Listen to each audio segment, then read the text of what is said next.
और संस्था के सचिव बलदेव राम जी डेल साहब, प्रधानाचार्य जी चित्रमंदी डेल साहब और विद्यालय के संरक्षक मूलदेव जी भानु साहब, ग्राम से पधारे हुए ग्रामवासियों और प्यारे बच्चों, आप सबको ये जानकर बड़ी खुशी होगी सभी बच्चों को 1 से 11 वालों को कि आपके जो बड़े भाई हैं वो आपसे विदा होने जा रहे हैं। विदाई में 2 शब्द होते हैं, फेयरवेल। फेयर है ना आगे का सफ़र, वेल है ना अच्छा, आगे का सफ़र अच्छा हो इनका, यही फेयरवेल है। आगे का सफ़र कौन सा? पहला तो ये पढ़ा हुआ है कि इनको 12वीं पास अच्छे अंकों से करनी है और जीवन में आगे फिर ग्रेजुएशन, पोस्ट ग्रेजुएशन और नौकरी प्राप्त करनी है।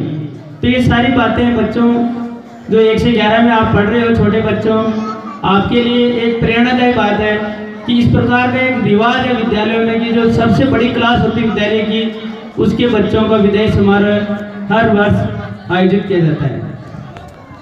जो कक्षा 11 वाले बच्चे हैं वो इसमें बढ़ चढ़कर हिस्सा लेते हैं, क्योंकि 12वीं क्लास सबसे उच्चतम कक्षा है और उससे जस्ट नीचे वाली क्लास कक्षा 11 है, क्योंकि उन बच्चों को भी अगले साल विदाई समारोह इसी तरह आयोजित होने वाला है। जो अभी 11वीं में पढ़ रहे हैं उनको अगले साल भी इसी प्रकार विदा होना है अपने भाइयों के बीच में से। अब मुझे टॉपिक दिया गया है कि समय का सदुपयोग कैसे हो। समय का टॉपिक इसीलिए दिया है कि समय अभाव है, मुझे कम बोलना है, इसीलिए भी समय का टॉपिक ही दिया है। तो मैं समय के बारे में आपको 2-4 बातें बता रहा हूँ जो आप ध्यान से सुन लेंगे, ज़्यादा लंबा नहीं बोलूँगा, निश्चित रहो, खुश रहो।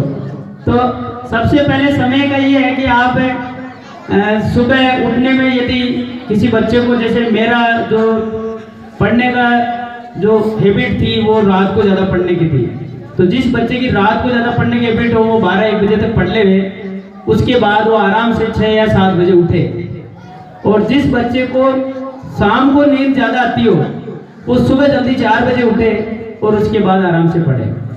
और जिस विषय में कम गैप हो, 12वीं के बच्चों के लिए जिस विषय में कम गैप हो, उन विषयों को जिस विषय में ज़्यादा गैप हो उस समय में भी उसको समायोजित करें। उसका टाइम टेबल इस प्रकार सेट करें कि मैं पहले 4 इकाई है तो 2 इकाई पहले करके रखूँ तैयार, फिर मुझे उस कम अवधि में केवल 2 इकाई पढ़नी पड़ेगी। और समायोजन इस प्रकार हो कि आपका रोजाना का टाइम टेबल भी आप पढ़ें, उसको सेट रखें और कोर्स को भी सेट करें कि इस समय में क्या पढ़ना है। मैं ज़्यादातर जो मेरे बच्चे पढ़ते हैं घर पे, 12वीं में मेरी भी बच्ची अभी 12वीं की परीक्षा दे रही है, उसको मैंने पूरा टाइम टेबल बना रखा है, हर घंटे क्या पढ़ना है और कब क्या पढ़ना है ये भी मैंने उसमें तय कर रखा है। तो आप लोग इस प्रकार समायोजित करें।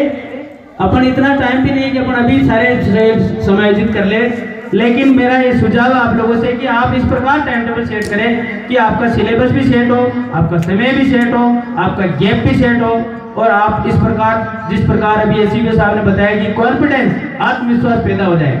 यदि आप समायोजित और प्लानिंग से काम करेंगे तो निश्चित रूप से आप में आत्मविश्वास पैदा होगा और हम सब आपके बीच में से ही आगे बढ़े हैं। इसी प्रकार हम भी पढ़ते थे, इसी प्रकार हम भी विदा हुए हैं। बिल्कुल आप भी इसी तरह आगे मंच पे बैठोगे, मेरी यही शुभकामनाएं हैं। धन्यवाद।